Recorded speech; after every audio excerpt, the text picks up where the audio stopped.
Hi అండి. ఇవాళ Kabuli chana curry చేశా అండి. ఫస్ట్ శనగలని నానబెట్టి ఒక విజిల్ ఉడకబెట్టుకోవాలండి ముందు. తర్వాత టమాటో పేస్ట్, ఉల్లిపాయ పేస్ట్, పచ్చి కొబ్బరి, గసగసాలు పేస్ట్ చేసి పెట్టుకున్నా అండి. తర్వాత కొద్దిగా హెల్తీ కోసం అనేసి ఆలివ్ ఆయిల్ వాడా అండి కొద్దిగానే. తర్వాత జీలకర్ర, అల్లం వెల్లుల్లి పేస్ట్ వేసుకోవాలి. ప్రోటీన్ హెల్తీ కోసం అని చేశా అండి ఇవాళ. తర్వాత వేగిన తర్వాత ఉల్లిపాయ పేస్ట్, అది కొంచెం మగ్గిన తర్వాత టమాటా పేస్ట్ అండి. నా వీడియోలు మీకు నచ్చినట్టయితే ప్లీజ్ లైక్, షేర్, సబ్స్క్రైబ్ చేసుకోండి. కామెంట్ కూడా చేయండి.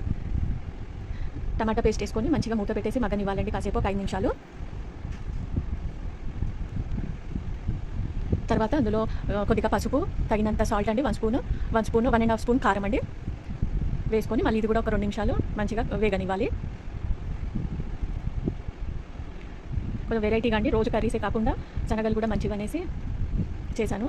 ఇవి మగ్గిన తర్వాత అండి మనం ఉడకబెట్టుకున్న శనగల్ని వాటర్తో పాటు వేసేసుకోవాలండి. వేసుకొని ఇది కూడా ఒక 5 నిమిషాలు మగ్గనివ్వాలి.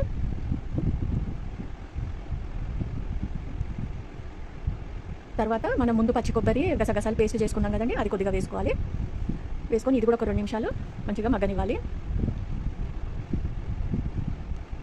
ఈరోజు ఇలా సింపుల్గా చేసా అండి కాబూలీ చనాతో.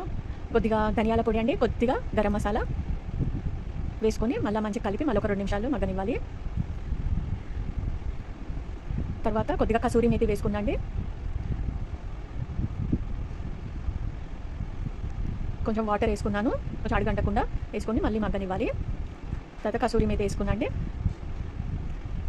అంతే అండి. తర్వాత కొత్తిమీరను ఒక పచ్చిమిరపకాయతో వేసుకుంటే ఇంకా అయిపోద్దండి కర్రీ. నా రెసిపీ మీకు నచ్చినట్టయితే లైక్, షేర్, సబ్స్క్రైబ్ చేయండి. Thank you for watching.